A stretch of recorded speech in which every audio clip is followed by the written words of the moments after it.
Today I'm here sitting at a very rare piano, the Fazioli F308, also known as the King Fazioli. It is 10 feet 2 in length, 10 feet 2 inches in length, and it is the world's longest piano manufactured at this time. So I thought that I would do a video where I walk around the piano and show you all the interesting little details about the piano, as well as give my thoughts and opinions on the piano as well, how it plays, how it sounds, and what I feel when I'm playing the piano. So let's start off with the action because it's closest to me right here, and it's every pianist's personal interaction with their instrument. And the action on this piano, this F308, as well as other Faziolis I've played, is absolutely amazing. I can't even describe how easy it is to play. You just gently touch a note, and it sounds. I think it's probably almost impossible to press the note down without making it sound. I really didn't think that would make a noise. Okay, I did. But you wouldn't really hit the note that lightly when you're playing anyway. So the action is absolutely amazing. It's incredibly consistent throughout the whole piano. It's very light, it's very quick, it's very nimble. Everything you'd want out of a piano action, this action delivers. And the sound of the piano as well is absolutely amazing. Of course, the bass strings are very long and very amazing.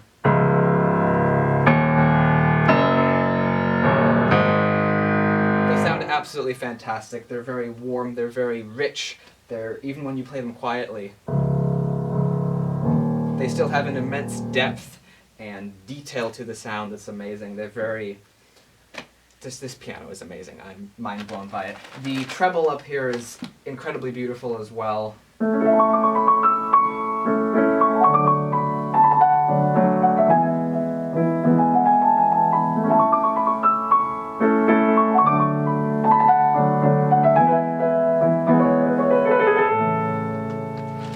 The treble is very clean, and it can be bright when you play it loud, because obviously it would need to be to compete with this intense bass, but it doesn't have any kind of a piercing quality. Sometimes with pianos you can get a treble that is just too bright, and it gets kind of annoying after a while. Not so with the F308. It is very well dialed in, the hammers are voiced excellently in my opinion, and it sounds absolutely great. So now that I have my opinions and thoughts about the piano out of the way, I thought I'd take you around a grand tour. We'd walk 10 feet 2 inches all the way down to the end of the piano and talk about the interesting things about this piano as I do that. Now, let's start off down here with the pedals, and I'm going to do a more detailed video about these in the future. But the first obvious thing that you might notice is that there are 4 pedals. Usually pianos only have 3, and it looks like this. Older pianos sometimes only have 2. This 4th pedal, though, is pretty interesting. Basically what it does is it raises the hammers up closer to the strings to allow you to play, just like this.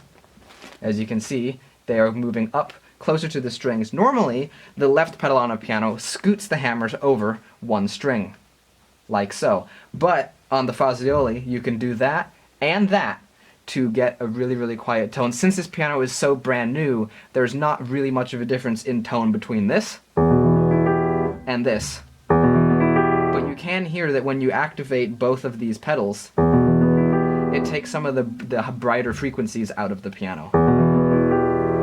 So I will have a more in-detail video about that you can go check out if you're more interested in learning about the pedals on the F308. While we're also over here, let's take a look at all of the little metal hardware bits on this piano, such as the lock here, all the screws, the lid hinges, everything. And you might be wondering, why am I pointing out lid hinges and stuff? They're on every piano ever. Well, on Fazioli pianos, on all Faziolis, they're coated in 18-karat gold so that they will never, ever tarnish, and that the piano's hardware will stay looking beautiful forever. Another interesting thing to note while looking at this lid hinge is that all of the flathead screws are aligned in, they're all aligned in a straight line, which is a detail that I've never seen on any piano ever before, and it's something that Fazioli pays attention to because they look at every single little detail. Another thing to notice is that the felts here and the little metal, like triangle prism looking things back here can be adjusted to alter the sound of the piano. On most pianos, such as Steinways and other name brand pianos, these are fixed in place and they are one solid piece throughout this whole little bridge area back here.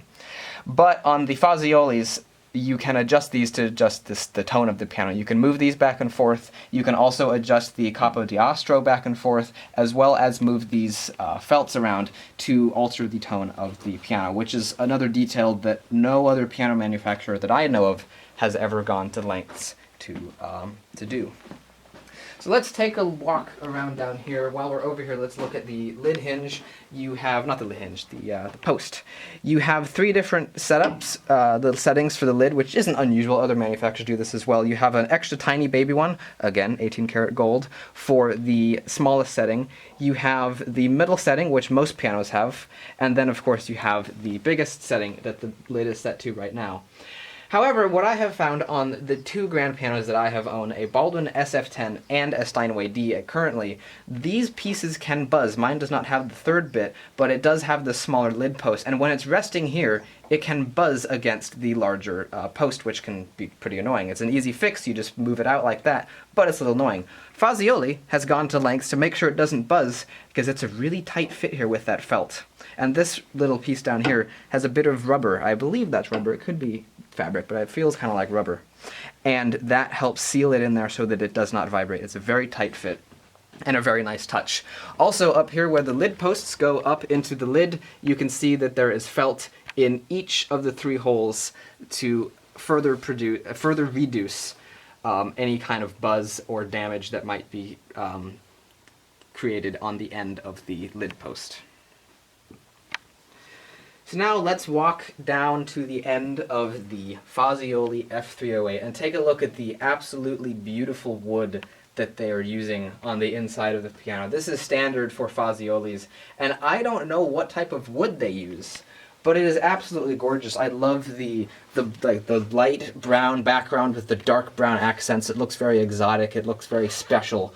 I don't think any other piano manufacturer uses that wood, and if they do, they don't do it often, because it's a typical Fazioli look, and it's absolutely amazing. Another interesting thing to note about this particular piano is that there's little happy faces in the wood here. They're all over. Here's one of them down here, and there's another one over here, and there's little happy faces everywhere. They're really cute to look at. That's just an accidental side product of the way they lay this wood into the piano. The bass strings, we are down here at those, and as you can see, they are brand new and beautiful and shiny. But what I noticed is there's a little rubber, like, grommet over the bridge pins, or the hitch pins, and I don't know why that is. I've never seen any manufacturer do that, and Fazioli is doing it here. I haven't noticed that on their other pianos. I assume they do it in all of them. If you know why they would do this, let me know. I have never heard of a hitch pin coming off on its own or anything, but I'm sure there's a reason that they do this, and I'm sure it's an excellent reason that they have the little rubber grommets over the hitch pins on the bass strings. The harp is beautiful, the colors on this piano are beautiful, everything about this piano is excellently put together, and Fazioli pays attention to every little detail on this piano to make it as excellent as possible. And it truly shows.